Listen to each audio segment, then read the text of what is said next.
Hello दोस्तों, कैसे हैं आप। उम्मीद करता हूँ आप बहुत अच्छे होंगे और आपकी पढ़ाई बहुत अच्छे चल रही होगी। दोस्तों वीडियो पूरा देखिएगा, चैनल को सब्सक्राइब करिएगा, वीडियो को लाइक करिएगा और अपने दोस्तों के साथ शेयर भी करिएगा। आइए दोस्तों देखते हैं आगे के क्वेश्चन। सर्वप्रथम निम्न में से किस वित्त आयोग ने ये निर्देश दिया कि राज्य सरकारों को उपयुक्त योजनाएं बनानी चाहिए। सर्वप्रथम निम्न में से किस वित्त आयोग ने ये निर्देश दिया कि राज्य सरकारों को उपयुक्त योजनाएं बनानी चाहिए और अनुदानों के उपयोग के बारे में विस्तृत दिशा निर्देश जारी करने चाहिए। और अनुदानों के उपयोग के बारे में विस्तृत दिशा निर्देश जारी करने चाहिए। इसमें देखिए अपने बताइए किस वित्त आयोग ने। तो फ्रेंड्स याद रखिएगा 10वें वित्त आयोग ने। किस वित्त आयोग ने? 10वें वित्त आयोग ने।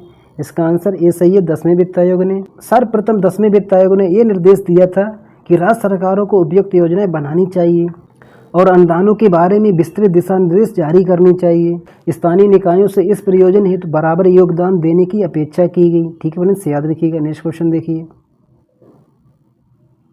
14वें वित्त आयोग ने अनुदानों की अनुशंसा कितने भागों में की थी? इसमें देखकर बताइए 14वें वित्त आयोग ने अनुदानों की अनुशंसा कितने भागों में की थी। तो फ्रेंड्स आपको मालूम है 2 भागों में। कितने भागों में? 2 भागों में। इसका आंसर ए सही है, 2 भागों में। 14वें वित्त आयोग ने अनुदानों की अनुशंसा 2 भागों में की। कितने भागों में? 2 भागों में। शर्त रहित मूल अनुदान। कैसा अनुदान? शर्त रहित मूल अनुदान। सशर्त प्रदर्शन अनुदान। सशर्त प्रदर्शन अनुदान। ठीक है फ्रेंड्स, याद रखिएगा। नेक्स्ट क्वेश्चन देखिए। 14वें वित्त आयोग के अनुसार, किसके अनुसार? 14वें वित्त आयोग के अनुसार विधिवत रूप से गठित पंचायतों के लिए शर्त रहित मूल अनुदान और सशर्त प्रदर्शन अनुदान के बीच अनुपात कितना था? इसमें देखिए और बताइए। शर्त रहित मूल अनुदान और सशर्त प्रदर्शन अनुदान के बीच अनुपात कितना था? फ्रेंड्स याद रखिए 90-10 का अनुपात था। कितना अनुपात था? 90-10 का अनुपात था। ठीक है फ्रेंड्स, याद रखिएगा। 14वें वित्त आयोग के अनुसार विधिवत रूप से गठित पंचायतों के लिए शर्त रहित मूल अनुदान और सशर्त प्रदर्शन अनुदान के बीच 90-10 का अनुपात था। कितना था? 90-10 का अनुपात था। ठीक है फ्रेंड्स, नेक्स्ट क्वेश्चन देखिए। 14वें वित्त आयोग ने नगर पालिकाओं के लिए, किसके लिए? 14वें वित्त आयोग ने नगर पालिकाओं के लिए शर्त रहित मूल अनुदान और सशर्त प्रदर्शन अनुदान के बीच किस अनुपात में अनुदान की अनुशंसा की थी? इसमें देखकर बताइए किस अनुपात में अनुदान की अनुशंसा की थी। तो फ्रेंड्स याद रखिएगा 80-20 के अनुपात में। किस अनुपात में? 80-20 के अनुपात में।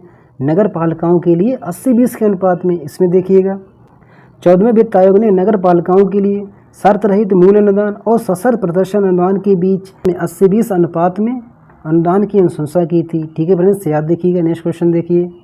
14वें वित्त आयोग के अनुसार, किसके अनुसार? 14वें वित्त आयोग के अनुसार मूल अनुदान का उपयोग किसके लिए किया जाना चाहिए? इसमें देखिए और बताइए बेसिक ग्रांट का उपयोग किसके लिए किया जाना चाहिए? 14वें वित्त आयोग के अनुसार देखिए इसमें मूलभूत नागरिक सेवाओं की स्थिति में सुधार के लिए। मूलभूत नागरिक सेवाओं की स्थिति में सुधार के लिए। मूलभूत नागरिकों की सेवाओं की स्थिति में सुधार के लिए। ठीक है फ्रेंड्स, याद रखिएगा। इसमें देखिए 14वें वित्त आयोग के अनुसार मूल अनुदान का उपयोग बेनिर्दिष्ट मूलभूत नागरिकों की सेवाओं की स्थिति में सुधार के लिए किया जाना था। ठीक है फ्रेंड्स, याद रखिएगा। नेक्स्ट क्वेश्चन देखिए। 14वें वित्त आयोग के अनुसार, 14वें वित्त आयोग के अनुसार प्रदर्शन अनुदान के लिए स्थानीय निकायों हेतु मानदंड था। इसमें देखकर बताइए 14वें वित्त आयोग के अनुसार प्रदर्शन अनुदान के लिए स्थानीय निकायों के लिए कैसा मानदंड था? इसमें देखिए स्वयं के राजस्व स्रोतों में वृद्धि करना। क्या करना? स्वयं के राजस्व स्रोतों में वृद्धि करना। ये तो सही है फ्रेंड्स। स्वयं के राजस्व स्रोतों में वृद्धि करना। लेखा परीक्षित लेखा प्रस्तुत करना। लेखा परीक्षित लेखा प्रस्तुत करना, ये भी सही है।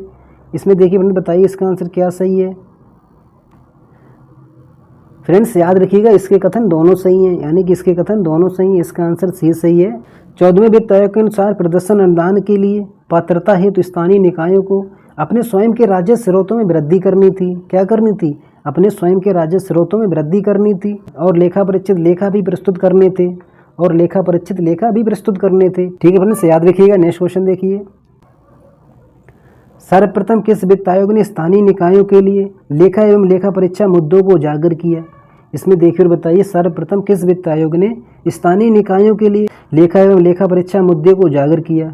तो फ्रेंड्स याद रखिए 11वें वित्त आयोग ने। 11वें वित्त आयोग ने क्या किया था? स्थानीय निकायों के लिए लेखा एवं लेखा परीक्षा मुद्दे को उजागर किया था। ठीक है फ्रेंड्स, याद रखिएगा। इसमें देखिए लेखा एवं लेखा परीक्षा सूचना के अभाव में पूर्व वित्त आयोगों ने स्थानीय निकायों के लिए संसाधनों की आवश्यकता को वास्तविक तौर पर आकलन करने में महसूस की गई कठिनाइयों को उजागर किया। 11वें वित्त आयोग से लेकर विभिन्न वित्त आयोगों ने इस मुद्दे को उजागर किया। ठीक है फ्रेंड्स, याद रखिएगा 11वें वित्त आयोग से लेकर विभिन्न वित्त आयोगों ने इस मुद्दे को उजागर किया। नेक्स्ट क्वेश्चन देखिए,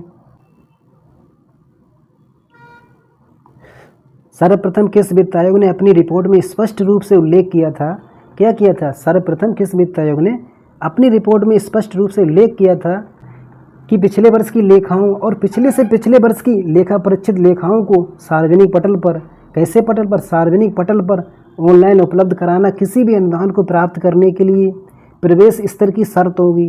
देखिए मैंने बताइए, बहुत अच्छा क्वेश्चन है। आपको बताना किस वित्त आयोग ने अपनी रिपोर्ट में स्पष्ट रूप से उल्लेख किया था कि पिछले वर्ष की लेखाओं यानी कि लेखा परीक्षा के बिना और पिछले से पिछले वर्ष की लेखा परीक्षित लेखाओं को सार्वजनिक पटल पर ऑनलाइन उपलब्ध कराना किसी भी अनुदान को प्राप्त करने के लिए प्रवेश स्तर की शर्त होगी।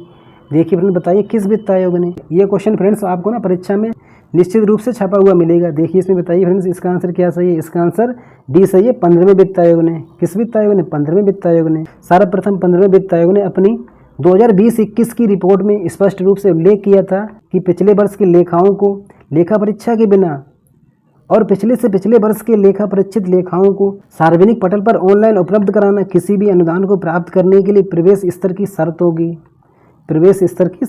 ठीक है फ्रेंड्स, याद रखिएगा 15वें वित्त आयोग ने। नेक्स्ट क्वेश्चन देखिए, 15वें वित्त आयोग ने 2021-22 और 22-23 के लिए कम से कम कितने प्रतिशत स्थानीय निकायों के अपने पिछले वर्ष के अनंतिम और पिछले से पिछले वर्ष के लेखा परीक्षित लेखाओं को सार्वजनिक पटल पर ऑनलाइन उपलब्ध कराने की शर्त रखी ताकि राज्य इस अवधि में पूर्ण अनुदान प्राप्त कर सकें। देखिए अपने बताइए कम से कम कितने प्रतिशत स्थानीय निकायों के लिए? इसका आंसर बी सही, कम से कम 25% स्थानीय निकायों के अपने पिछले वर्ष के अनंतिम और पिछले से पिछले वर्ष के लेखा परीक्षित लेखाओं को सार्वजनिक पटल पर ऑनलाइन उपलब्ध कराने की शर्त रखी। ठीक है फ्रेंड्स, याद रखिएगा 25% कितनी रखी? 25%। नेक्स्ट क्वेश्चन देखिए, 15वें वित्त आयोग के अनुसार, किसके अनुसार? 15वें वित्त आयोग के अनुसार। ये फ्रेंड्स ना क्वेश्चन सभी तैयार करिएगा क्योंकि ये 15वें वित्त आयोग से आपको परीक्षा में ऐसे ही छपे देखने को मिलेंगे। 15वें वित्त आयोग के अनुसार, किसके अनुसार? 15वें वित्त आयोग के अनुसार राज्य ग्रामीण स्थानीय निकायों के लिए 2023-24 से आगे अनुदान तभी प्राप्त कर सकेंगे जब वे सार्वजनिक पटल पर ग्रामीण स्थानीय निकायों का आंकड़ा ऑनलाइन उपलब्ध कराएंगे। कैसे कराएंगे? आंकड़ा ऑनलाइन उपलब्ध कराएंगे। इसमें देखिए मैंने बताइए, इसमें 2 कथन दिए, कौन सा कथन सही है? पिछले वर्ष का अनंतिम लेखा, ये आपने अभी देखा था, ये सही है, पिछले वर्ष का अनंतिम लेखा। और पिछले से पिछले वर्ष का लेखा परीक्षित लेखा, ये भी सही है, पिछले से पिछले वर्ष का लेखा परीक्षित लेखा। यानी फ्रेंड्स याद रखिएगा इसके दोनों सही है। इसका आंसर सी सही है। ठीक है फ्रेंड्स, याद रखिए इसका आंसर सी सही है। ग्रामीण स्थानीय निकायों को तभी अनुदान प्राप्त होगा जब वो पिछले वर्ष का अनंतिम लेखा और पिछले से पिछले वर्ष का लेखा परीक्षित लेखा ऑनलाइन उपलब्ध कराएंगे। ठीक है फ्रेंड्स, याद रखिएगा। नेक्स्ट क्वेश्चन देखिए, 15वें वित्त आयोग की संस्तुति के अनुसार, किसके अनुसार? 15वें वित्त आयोग की संस्तुति के अनुसार वर्ष 2020-21 हेतु कुल कितनी धनराशि सभी प्रदेशों के स्थानीय निकायों के मध्य आवंटित की जानी है? इसमें देखिए बताइए, स्थानीय निकायों के मध्य आवंटित की जानी है। देखिए इसमें फ्रेंड्स याद रखिए 90,000 करोड़। कितना? 90,000 करोड़। इसका आंसर डी सही है, 90,000 करोड़। इसमें देखिए 15वें वित्त आयोग की संस्तुति के अनुसार 2020-21 हेतु 67.5 और 32.5 के अनुपात में कुल 90,000 करोड़ की धनराशि सभी प्रदेशों के स्थानीय निकायों के मध्य आवंटित की जानी। ठीक है फ्रेंड्स, याद रखिएगा सभी प्रदेशों के स्थानीय निकायों के मध्य आवंटित की जानी। इसमें ग्रामीण निकायों के लिए 60,750 करोड़। कितना? ग्रामीण निकायों के लिए 60,750 करोड़ तथा शहरी निकायों के लिए 29,250 करोड़ धनराशि निर्धारित की गई। ठीक है फ्रेंड्स, याद रखिएगा। नेक्स्ट क्वेश्चन देखिए, राष्ट्रीय ग्राम स्वराज अभियान कौन सा अभियान है? राष्ट्रीय ग्राम स्वराज अभियान का शुभारंभ कब किया गया? इसमें देखिए और बताइए राष्ट्रीय ग्राम स्वराज अभियान का शुभारंभ कब किया गया? देखिए फ्रेंड्स इसमें तो फ्रेंड्स याद रखिए वर्ष 2018 में इसका शुभारंभ कब किया गया था? वर्ष 2018 में। इसका आंसर डी सही है, वर्ष 2018 में। राष्ट्रीय ग्राम स्वराज अभियान पहली बार वर्ष 2018 में केंद्र सरकार द्वारा शुरू किया गया। शुरुआत में इस योजना को वर्ष 2018-19 से 2021-22 की अवधि के लिए मंजूरी दी गई। अब ये योजना संशोधित रूप में 1 अप्रैल 2022 से 31 मार्च 2026 की अवधि तक जारी रहेगी। पहली बार इसको मंजूरी कब से कब थी? वर्ष 2018-19 से 2021-22 के लिए, और ये कब तक जारी रहेगा? 1 अप्रैल 2022 से 31 मार्च 2026 तक। ठीक है फ्रेंड्स, याद रखिएगा। नेक्स्ट क्वेश्चन देखिए, राष्ट्रीय ग्राम स्वराज अभियान के अंतर्गत किस घटक में केंद्र सरकार की भागीदारी 100% है? इसमें देखिए और बताइए, राष्ट्रीय ग्राम स्वराज अभियान के अंतर्गत किस घटक में केंद्र सरकार की भागीदारी 100% है? तो फ्रेंड्स आपको मालूम है कि 100% की बात की है केंद्र शासित प्रदेशों में। कैसे प्रदेशों में? केंद्र शासित प्रदेशों में। इसका आंसर डी सही है, केंद्र शासित प्रदेशों में। ठीक है फ्रेंड्स, याद रखिएगा। राज्यों में किस अनुपात में? राज्यों में किस अनुपात में? 60-40 के अनुपात में। 60-40 के अनुपात में। पूर्वोत्तर एवं पहाड़ी राज्यों के लिए, पूर्वोत्तर एवं पहाड़ी राज्यों के लिए 90-10 के अनुपात में। 90-10 के अनुपात में। ठीक है फ्रेंड्स, याद रखिए। इसमें देखिए, राष्ट्रीय ग्राम स्वराज अभियान के अंतर्गत केंद्र और राज्यों के बीच 60-40 के अनुपात में, पूर्वोत्तर के राज्यों तथा पहाड़ी राज्यों में 90-10 के अनुपात में। किस अनुपात में? 90-10 के अनुपात में। केंद्र शासित प्रदेशों के लिए 100%। ठीक है फ्रेंड्स, याद रखिएगा। नेक्स्ट क्वेश्चन देखिए, प्रधानमंत्री की अध्यक्षता में, किसकी अध्यक्षता में? प्रधानमंत्री की अध्यक्षता में आर्थिक मामलों की मंत्रिमंडलीय समिति ने, आर्थिक मामलों की मंत्रिमंडलीय समिति ने संशोधित राष्ट्रीय ग्राम स्वराज अभियान को कब तक जारी रखने हेतु स्वीकृति प्रदान की? इसमें देखकर बताइए, संशोधित राष्ट्रीय ग्राम स्वराज अभियान को कब तक जारी रखने की स्वीकृति प्रदान की? तो फ्रेंड्स आपको मालूम है 31 मार्च 2026 तक। 31 मार्च 2026 तक, यानी कि इसका आंसर बी सही है, 2026 तक। इसमें देखिएगा, संशोधित राष्ट्रीय ग्राम स्वराज अभियान 15वें वित्त आयोग की अवधि तक जारी रहेगा, यानी कि 15वें वित्त आयोग की अवधि तक जारी रहेगा। ठीक है फ्रेंड्स, याद रखिए कि 15वें वित्त आयोग की अवधि क्या है? 2026 तक। तो ये राष्ट्रीय ग्राम स्वराज अभियान कब तक जारी रहेगा? 2026 तक। प्रधानमंत्री की अध्यक्षता में आर्थिक मामलों की मंत्रिमंडलीय समिति ने संशोधित राष्ट्रीय ग्राम स्वराज अभियान को 1 अप्रैल 2022 से 31 मार्च 2026 की अवधि तक जारी रखने की स्वीकृति दी। ठीक है फ्रेंड्स, याद रखिएगा, 1 अप्रैल 2022 से 31 मार्च 2026 तक। नेक्स्ट क्वेश्चन देखिए, भारत के प्रधानमंत्री द्वारा स्वच्छ भारत मिशन का शुभारंभ कब किया गया? कितना सरल क्वेश्चन है, देखिए फ्रेंड्स बताइए। भारत के प्रधानमंत्री द्वारा स्वच्छ भारत मिशन का शुभारंभ कब किया गया? तो फ्रेंड्स आपको मालूम है 2 अक्टूबर 2014 को। कब स्टार्ट हुआ था? 2014 में। ठीक है फ्रेंड्स, याद रखिएगा, 2 अक्टूबर 2014 को। नेक्स्ट क्वेश्चन देखिए, स्वच्छ भारत मिशन के तहत भारत के सभी गांवों, ग्राम पंचायतों, जिलों और केंद्र शासित प्रदेशों ने कब तक 100 मिलियन से अधिक शौचालयों का निर्माण कर स्वयं को ODF घोषित किया? इसमें देखिए और बताइए, सभी गांवों, ग्राम पंचायतों, जिलों और केंद्र शासित प्रदेशों ने कब तक 100 मिलियन से अधिक शौचालयों का निर्माण कर स्वयं को ODF घोषित किया? तो फ्रेंड्स आपको मालूम है 2 अक्टूबर 2019 तक। कब तक घोषित किया? 2 अक्टूबर 2019 तक। 2 अक्टूबर 2014 से 2 अक्टूबर 2019 तक। ठीक है फ्रेंड्स, याद रखिएगा। 2 अक्टूबर 2019 को महात्मा गांधी जी की 150वीं जयंती के अवसर पर स्वयं को खुले में शौच मुक्त घोषित किया। ठीक है फ्रेंड्स, याद रखिएगा। नेक्स्ट क्वेश्चन देखिए, स्वच्छ भारत मिशन ग्रामीण से व्यक्तिगत घरेलू शौचालय के लिए केंद्रीय हिस्सा कितना होगा? इसमें देखकर बताइए, केंद्रीय हिस्सा कितना होगा? तो फ्रेंड्स याद रखिएगा 60%। कितना होगा? 60%। केंद्रीय हिस्सा कितना होगा? 60%। और राज्यों का हिस्सा कितना होगा? 40%। राज्यों का हिस्सा कितना होगा? 40%। पहाड़ी और पूर्वोत्तर राज्यों का हिस्सा कितना होगा? 90-10 के अनुपात में। ठीक है फ्रेंड्स, याद रखिएगा। नेक्स्ट क्वेश्चन देखिए, महात्मा गांधी राष्ट्रीय ग्रामीण रोजगार गारंटी अधिनियम 2005 कब पारित किया गया? इसमें देखिए बताइए, महात्मा गांधी राष्ट्रीय ग्रामीण रोजगार गारंटी अधिनियम 2005 कब पारित किया गया? फ्रेंड्स आपको मालूम होगा 23 अगस्त 2005 को। कब पारित किया गया? 23 अगस्त 2005 को। इसका आंसर सी सही है, 23 अगस्त 2005 को। देश के ग्रामीण क्षेत्रों में निवासरत परिवारों की आजीविका को सुरक्षा प्रदान करने हेतु 23 अगस्त 2005 को महात्मा गांधी राष्ट्रीय ग्रामीण रोजगार गारंटी अधिनियम 2005 पारित किया। महात्मा गांधी राष्ट्रीय ग्रामीण रोजगार गारंटी अधिनियम 2005 पारित किया। 2005 की अधिसूचना कब जारी की गई? 7 सितंबर 2005 को। इसकी अधिसूचना कब जारी की गई? 7 सितंबर 2005 को। ये पारित कब हुआ था? 23 अगस्त 2005 को। ठीक है फ्रेंड्स, याद रखिए 23 अगस्त 2005 को ये पारित हुआ। 7 सितंबर 2005 को इसकी अधिसूचना जारी की गई। नेक्स्ट क्वेश्चन देखिए फ्रेंड्स, 15वें वित्त आयोग की सिफारिशों के अनुसार, किसके अनुसार? 15वें वित्त आयोग की सिफारिशों के अनुसार वर्ष 2021-22 से 2025-26 के दौरान 2025-26 के दौरान पंचायतों को किस क्षेत्र के लिए 1.42 लाख करोड़ का सशर्त अनुदान स्वीकृत हुआ? इसमें देखकर बताइए 1.42 लाख करोड़ किसके लिए अनुदान स्वीकृत हुआ? वो भी सशर्त अनुदान स्वीकृत हुआ। देखिए इसमें तो फ्रेंड्स याद रखिएगा, साफ पानी और स्वच्छता के लिए। किसके लिए?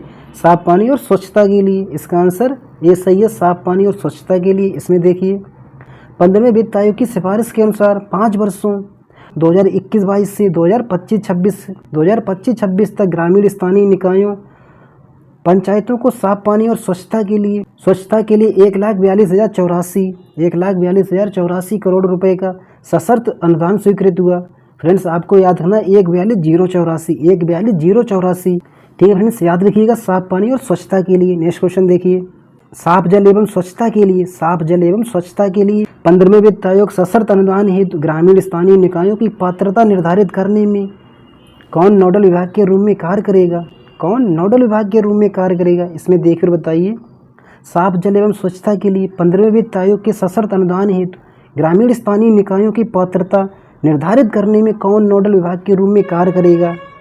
पेयजल और स्वच्छता विभाग। इसका आंसर बी सही है, पेयजल और स्वच्छता विभाग। ठीक है फ्रेंड्स, याद रखिएगा पेयजल और स्वच्छता विभाग। नेक्स्ट क्वेश्चन देखिए फ्रेंड्स, 14वें वित्त आयोग ने स्थानीय निकायों के लिए अनुदान के रूप में विभाज्य पुल की कितने प्रतिशत सिफारिश की थी? इसमें देखकर बताइए विभाज्य पुल की कितने प्रतिशत की सिफारिश की थी? किसने? 14वें वित्त आयोग ने स्थानीय निकायों के लिए अनुदान के रूप में विभाज्य पुल की कितने प्रतिशत की सिफारिश की थी? इसमें देखिए फ्रेंड्स बताइए। तो फ्रेंड्स याद रखिएगा 3.06%। कितना? 3.06%। 10वें, 11वें तथा 12वें वित्त आयोग ने स्थानीय निकायों के लिए केंद्रीय विभाज्य पुल के 1 से 1.5% के बीच अनुदान की सिफारिश की। किस वित्त आयोग ने 10वें, 11वें और 12वें में 1 से 1.5% के बीच अनुदान की सिफारिश की? 13वें वित्त आयोग ने आवंटन को बढ़ाकर 1.93% और 14वें वित्त आयोग ने कितना कर दिया? 14वें वित्त आयोग ने 3.06% की सिफारिश की। ठीक है फ्रेंड्स, याद रखिएगा 3.06%। नेक्स्ट क्वेश्चन देखिए फ्रेंड्स, 14वें वित्त आयोग के अनुसार, किसके अनुसार? 14वें वित्त आयोग के अनुसार प्रदर्शन अनुदान कितना निर्धारित किया गया? इसमें देखिए बताइए प्रदर्शन अनुदान कितना निर्धारित किया गया 14वें वित्त आयोग के अनुसार? देखिए इसमें फ्रेंड्स इसका आंसर 10% है। कितना? 10%। इसमें देखिएगा 14वें वित्त आयोग ने अनुदान को 2 श्रेणियों में विभाजित किया। कितनी श्रेणियों में? 2 श्रेणियों में विभाजित किया, मूल अनुदान और प्रदर्शन अनुदान। आपसे पूछा क्या गया? प्रदर्शन अनुदान। तो फ्रेंड्स याद रखिए प्रदर्शन अनुदान के लिए 10% और मूल अनुदान के लिए 90%। मूल अनुदान के लिए 90% और प्रदर्शन अनुदान के लिए 10%। ठीक है फ्रेंड्स, याद रखिएगा। नेक्स्ट क्वेश्चन देखिए। नेक्स्ट क्वेश्चन में देखिए 15वें वित्त आयोग ने कृषि सुधारों को लागू कराने के लिए, किसके लिए? 15वें वित्त आयोग ने कृषि सुधारों को लागू कराने के लिए सभी राज्यों के लिए प्रदर्शन आधारित प्रोत्साहन के रूप में कितनी धनराशि देने की सिफारिश की? इसमें देखिए बताइए कितनी धनराशि देने की सिफारिश की? किस वित्त आयोग ने? 15वें वित्त आयोग ने किसके लिए? कृषि सुधारों को लागू कराने के लिए कितनी धनराशि देने की सिफारिश की? तो फ्रेंड्स याद रखिएगा 45,000 करोड़। कितना? 45,000 करोड़। इसका आंसर सी सही है, 45,000 करोड़। 15वें वित्त आयोग ने कृषि सुधारों को लागू कराने के लिए प्रदर्शन आधारित प्रोत्साहन के रूप में 45,000 करोड़ रुपए देने की सिफारिश की। ठीक है फ्रेंड्स, याद रखिएगा 45,000। नेक्स्ट क्वेश्चन देखिए, निम्नलिखित में से कौन सा ग्राम पंचायत स्तर पर कार्यान्वित केंद्रीय कार्यक्रम है? इसमें देखकर बताइए कौन सा ग्राम पंचायत स्तर पर, किस स्तर पर? ग्राम पंचायत स्तर पर कार्यान्वित केंद्रीय कार्यक्रम है। कैसा कार्यक्रम है? केंद्रीय कार्यक्रम है। इसमें देखकर बताइए प्रधानमंत्री आवास योजना ग्रामीण के लिए, प्रधानमंत्री आवास योजना ग्रामीण, राष्ट्रीय ग्रामीण आजीविका मिशन, प्रधानमंत्री ग्राम सड़क योजना, उपयुक्त सभी। तो फ्रेंड्स याद रखिएगा उपयुक्त सभी, ये सभी केंद्रीय कार्यक्रम है। कैसे कार्यक्रम है? केंद्रीय कार्यक्रम है। केंद्र सरकार आवश्यक बुनियादी ढांचे के निर्माण आदि के लिए विभिन्न कार्यक्रमों को लागू कर रही है जो पंचायतों द्वारा ग्राम स्तर, खंड स्तर और जिला स्तर पर कार्यान्वित किए जा रहे हैं। ठीक है फ्रेंड्स, याद रखिएगा किस किस स्तर पर कार्यान्वित किए जा रहे हैं? ग्राम स्तर, खंड स्तर और जिला स्तर पर। मनरेगा राष्ट्रीय ग्रामीण आजीविका मिशन, प्रधानमंत्री आवास योजना ग्रामीण, राष्ट्रीय सामाजिक सहायता कार्यक्रम, प्रधानमंत्री ग्राम सड़क योजना, स्वच्छ भारत मिशन, राष्ट्रीय ग्राम स्वराज अभियान, सांसद आदर्श योजना, ग्रामीण पेयजल आपूर्ति कार्यक्रम, ग्रामीण पेयजल आपूर्ति कार्यक्रम आदि ग्राम पंचायत स्तर पर कार्यान्वित केंद्रीय कार्यक्रम है। कार्यान्वित केंद्र सरकार की कार्यक्रम है। किसके कार्यक्रम है? केंद्र सरकार की कार्यक्रम है। ठीक है फ्रेंड्स, याद रखिएगा। नेक्स्ट क्वेश्चन देखिए, कोविड-19 महामारी की चुनौतियों को देखते हुए, कोविड-19 की महामारी की चुनौतियों को देखते हुए 15वें वित्त आयोग ने कितनी धनराशि स्वास्थ्य अनुदान के रूप में स्वास्थ्य सेवाओं में सुधार के लिए निर्धारित की? 70,051 करोड़ रुपए। कितने फ्रेंड्स? 70,051 करोड़ रुपए। ठीक फ्रेंड्स, याद रखिएगा। इसका आंसर सी सही है, 70,051 करोड़ रुपए।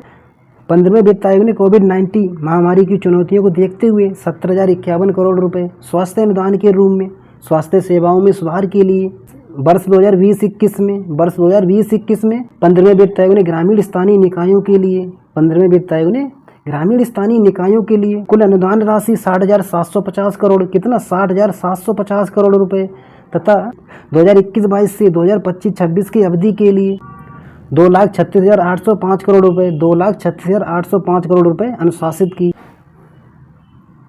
नेक्स्ट क्वेश्चन देखिए फ्रेंड्स, निम्न में से किस वित्त आयोग के दौरान ग्रामीण स्थानीय निकायों में सर्वाधिक अनुदान जारी किया गया? इसमें देखिए और बताइए, निम्न में से किस वित्त आयोग के दौरान ग्रामीण स्थानीय निकायों में सर्वाधिक अनुदान जारी किया गया? तो फ्रेंड्स याद रखिए, 12वें वित्त आयोग में। निम्न में से 12वें वित्त आयोग में, याद रखिए फ्रेंड्स, निम्न में से 12वें वित्त आयोग में। नेक्स्ट क्वेश्चन देखिए, ग्राम पंचायत की अनुदान वितरण रेंज क्या होती है? इसमें देखिए बताइए, ग्राम पंचायत की अनुदान वितरण रेंज क्या होती है? इसमें आपको बताना है कम से अधिक क्या होती है। देखिए इसमें ग्राम पंचायत के लिए तो फ्रेंड्स याद रखिए 70-85 कितनी होती है? कम से कम 70, अधिक से अधिक 85। ठीक है फ्रेंड्स, याद रखिएगा। इसका आंसर ये सही है, कम से कम 70, अधिक से अधिक 85। इसमें देखिए फ्रेंड्स, ग्राम पंचायत के लिए 70-85, ग्राम पंचायत के लिए 70-85, ब्लॉक पंचायत के लिए 10-25, 5 से 15, जिला पंचायत के लिए 5 से 15। ठीक है फ्रेंड्स, याद रखिएगा। नेक्स्ट क्वेश्चन देखिए, किस वित्त आयोग ने स्थानीय निकायों के लिए कुल 87,519 करोड़ रुपए सहायता अनुदान स्वीकृत किया? कितना? 87,519 करोड़ रुपए सहायता अनुदान स्वीकृत किया, जिसमें ग्राम पंचायतों और नगर निकायों का हिस्सा क्रमशः 74 और 26%। कितना है? 74 और 26%। देखिए मैंने बताइए किस वित्त आयोग ने?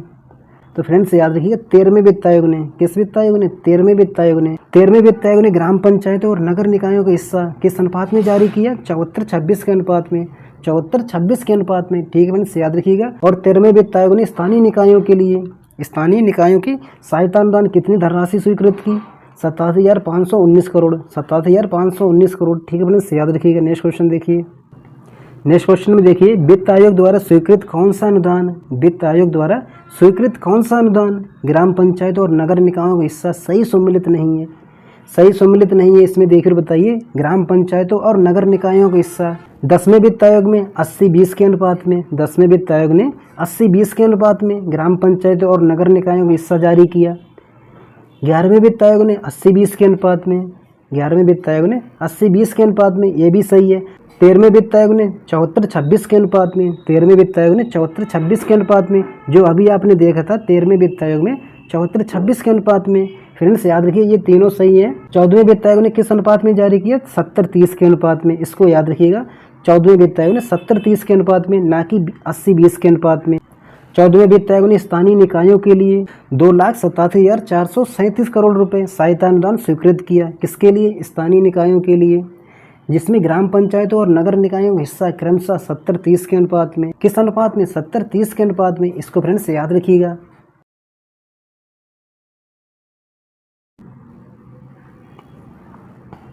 निम्नलिखित कथनों पर विचार कीजिए। इन कथनों पर विचार कीजिए फ्रेंड्स। संविधान के अनुच्छेद 246 में आर्थिक विकास एवं सामाजिक न्याय का उल्लेख है। किसमें? संविधान के अनुच्छेद 246 में आर्थिक विकास एवं सामाजिक न्याय का उल्लेख है। सही है फ्रेंड्स। आगे देखिए, इसमें आपको बताना कौन सा कथन सही है। देखिए फ्रेंड्स, संयुक्त प्रांत पंचायती राज अधिनियम 1947 की धारा 15 का में, किसमें? धारा 15 का में ग्राम पंचायत द्वारा प्रतिवर्ष पंचायत क्षेत्र के लिए एक विकास योजना तैयार करने का प्रावधान है। एक विकास योजना तैयार करने का प्रावधान है। किस धारा में? धारा 15 का में। ये भी फ्रेंड्स सही है। इसमें देखकर बताइए इसका आंसर क्या सही है। तो फ्रेंड्स याद रखिए इसका आंसर सी सही है। इसका आंसर सी सही है। इसमें दोनों सही हैं। ठीक है फ्रेंड्स, याद रखिएगा। इसमें देखिए, भारतीय संविधान का अनुच्छेद 246 में पंचायतों की शक्तियाँ, प्राधिकार और उत्तरदायित्व का उपबंध है।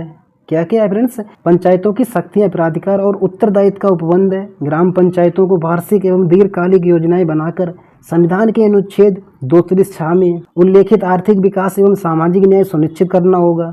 उल्लेखित आर्थिक विकास एवं सामाजिक न्याय सुनिश्चित करना होगा। संयुक्त प्रांत पंचायती राज अधिनियम 1947 की धारा 15 का में, किसमें? धारा 15 का में ग्राम पंचायत द्वारा प्रतिवर्ष पंचायत क्षेत्र के लिए विकास योजना तैयार करने का प्रावधान किया गया। ठीक फ्रेंड्स, याद रखिएगा। नेक्स्ट क्वेश्चन देखिए, स्वतंत्र भारत में सामुदायिक विकास कार्यक्रम को, किस भारत में? स्वतंत्र भारत में सामुदायिक विकास कार्यक्रम को विशाल ग्रामीण पुनर्निर्माण कार्यक्रम के रूप में कब प्रारंभ किया गया?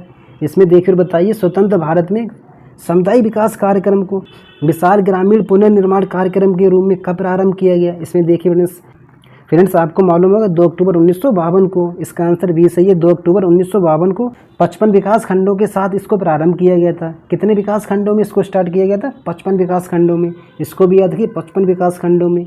कब स्टार्ट हुआ था सामुदायिक विकास कार्यक्रम? 2 अक्टूबर 1952 को। नेक्स्ट क्वेश्चन देखिए, सामुदायिक विकास कार्यक्रमों का उद्देश्य क्या है? अब आपको इसमें देखना और बताना है कि सामुदायिक विकास कार्यक्रमों का उद्देश्य क्या है। देखिए इसमें ग्रामीणों में आत्मविश्वास पैदा करना, ग्रामीणों में आत्मविश्वास पैदा करना, ग्रामीणों को आत्मनिर्भर बनाना। कैसा बनाना? ग्रामीणों को आत्मनिर्भर बनाना। ग्रामीणों के लिए न्याय प्रशासनिक ढांचा तैयार करना। कैसा ढांचा तैयार करना? ग्रामीणों के लिए न्याय प्रशासनिक ढांचा तैयार करना। उपयुक्त सभी, तो फ्रेंड्स याद रखिएगा उपयुक्त सभी। इसका आंसर डी सही है, उपयुक्त सभी। सामुदायिक विकास कार्यक्रम का उद्देश्य ग्रामीणों में आत्मविश्वास पैदा करना, ग्रामीणों में आत्मविश्वास पैदा करना, उन्हें आत्मनिर्भर बनाने एवं ग्रामीणों की आवश्यकताओं की पूर्ति हेतु न्याय प्रशासनिक ढांचा तैयार करने का प्रयास करना। ठीक है फ्रेंड्स, याद रखिएगा। नेक्स्ट क्वेश्चन देखिए, जिला योजना समिति के गठन का प्रावधान किस संविधान संशोधन में किया गया? इसमें देखिए और बताइए, जिला योजना समिति के गठन का प्रावधान किस संविधान संशोधन में किया गया? आपको इसमें बताना जिला योजना समिति के गठन का प्रावधान। फ्रेंड्स याद रखिए 74वें संविधान संशोधन में। किसमें? 74वें संविधान संशोधन में। आपसे पूछा क्या गया? जिला योजना समिति के गठन का प्रावधान 74वें संविधान संशोधन में, 74वें संविधान संशोधन में। ठीक है फ्रेंड्स, याद रखिएगा। नेक्स्ट क्वेश्चन देखिए, संयुक्त प्रांत पंचायती राज अधिनियम 1947, संयुक्त प्रांत पंचायती राज अधिनियम 1947 की धारा 29 के अंतर्गत, की धारा 29 के अंतर्गत ग्राम पंचायतों के कार्यों में सहायता करने के लिए, क्या करने के लिए? ग्राम पंचायतों के कार्यों में सहायता करने के लिए कितनी समितियों के गठन का प्रावधान किया गया? इसमें देखिए और बताइए कितनी समितियों के गठन का प्रावधान किया गया, किस धारा के अंतर्गत?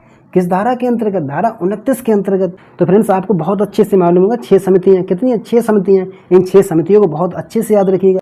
इन 6 समितियों को देखिए फ्रेंड्स, और आपको ये याद भी होंगी। अगर नहीं याद है तो उनको याद करिएगा। नियोजन एवं विकास समिति, पहली समिति कौन सी है? नियोजन एवं विकास समिति। शिक्षा समिति, निर्माण कार्य समिति, स्वास्थ्य एवं कल्याण समिति, प्रशासनिक समिति यानी प्रशासन समिति, जल प्रबंधन समिति, जल प्रबंधन समिति। ये फ्रेंड्स आपको ना समितियाँ याद करनी है। नियोजन एवं विकास समिति, कौन सी समिति? ये नियोजन एवं विकास समिति है। जो फ्रेंड्स योजनाएं लागू की जाती है वो किसके अंतर्गत होती हैं? नियोजन एवं विकास समिति के अंतर्गत। शिक्षा संबंधी कार्य किसमें आएंगे? शिक्षा समिति के अंतर्गत। निर्माण कार्य संबंधी किसमें आएंगे? निर्माण कार्य, यानी कि जितने भी मरम्मत और निर्माण के कार्य होंगे वो निर्माण समिति के अंतर्गत। और वो कैसे कार्य होने चाहिए? गुणवत्ता युक्त होने चाहिए। ये भी सुनिश्चित करना निर्माण कार्य समिति कार्य होता है। किसका होता है? निर्माण कार्य समिति कार्य होता है। ठीक है फ्रेंड्स, याद रखिएगा। स्वास्थ्य संबंधी कार्य किसके अंतर्गत आएंगे? स्वास्थ्य कल्याण समिति के अंतर्गत। किसके अंतर्गत आएंगे? स्वास्थ्य कल्याण समिति के अंतर्गत। प्रशासनिक समिति, प्रशासनिक समिति फ्रेंड्स क्या करेगी? ये फ्रेंड्स देखरेख का कार्य करेगी। कौन सी समिति? प्रशासनिक समिति। ठीक है फ्रेंड्स, याद रखिएगा। कमियों और खामियों पर कार्य कौन सी समिति करेगी? प्रशासनिक समिति। इसका कार्य क्या होगा? देखने का कार्य होगा। जल प्रबंधन समिति, ठीक है फ्रेंड्स, याद रखिएगा। जल प्रबंधन समिति। ये 6 समितियां आपको बहुत अच्छे से याद रखनी है। यहाँ से क्वेश्चन आपको देखने को मिलेगा। इन समितियों में फ्रेंड्स 7 सदस्य होते हैं। कितने? 7 सदस्य, यानी 1 अध्यक्ष और 6 अन्य सदस्य होते हैं। और 6 अन्य सदस्य में फ्रेंड्स आपको ये भी मालूम होगा, अन्य सदस्य में फ्रेंड्स आएंगे SC ST से एक सदस्य, एक सदस्य SC ST से, अन्य पिछड़ा वर्ग से 1 सदस्य और 1 महिला सदस्य अनिवार्य आएंगे। कैसे आएंगे? ये अनिवार्य रूप से आएंगे। ठीक फ्रेंड्स, और जैसे शिक्षा समिति है, इसमें फ्रेंड्स शिक्षा समिति में कौन जुड़ जाएंगे? प्रधानाध्यापक और अभिभावक भी आ जाएंगे। प्रधानाध्यापक और अभिभावक आएंगे। ठीक है फ्रेंड्स, याद रखिए। इन सभी समितियों को बहुत अच्छे से याद करिएगा। नेक्स्ट क्वेश्चन देखिए, पंचायत स्तर पर गठित होने वाली भूमि प्रबंधन समिति का अध्यक्ष कौन होता है? इसमें देखिए और बताइए, पंचायत स्तर पर गठित होने वाली भूमि प्रबंधन समिति का अध्यक्ष कौन होता है? तो फ्रेंड्स आपसे इसमें क्या पूछा जा रहा है? अध्यक्ष। अध्यक्ष होता है ग्राम प्रधान। कौन होता है? ग्राम प्रधान। अगर आपसे इसमें पूछा जाए बताइए सचिव कौन होता है, तो फ्रेंड्स याद रखिए सचिव लेखपाल होता है। सचिव कौन होता है? सचिव लेखपाल होता है। अध्यक्ष इसका प्रधान होता है। ठीक है फ्रेंड्स, याद रखिएगा अध्यक्ष के लिए प्रधान और सचिव के लिए लेखपाल। नेक्स्ट क्वेश्चन देखिए, ग्राम पंचायतों को प्राप्त होने वाली धनराशि, ग्राम पंचायतों को प्राप्त होने वाली धनराशि जिसकी पंचायत भवनों एवं स्कूलों में, जिसकी पंचायत भवनों एवं स्कूलों में सूचना प्रकाशित करनी है, सूचना प्रकाशित करनी है के लिए जिम्मेदार होता है। के लिए कौन जिम्मेदार होता है? इसमें देखिए फ्रेंड्स बताइए। तो फ्रेंड्स याद रखिए पंचायत सचिव जिम्मेदार होता है। कौन होता है? पंचायत सचिव। इसका आंसर बी सही है, पंचायत सचिव। इसमें देखिए, प्रत्येक सहायक विकास अधिकारी को ग्राम पंचायतों को प्राप्त होने वाली धनराशि की सूचना ईमेल के द्वारा उपलब्ध कराई जाती है।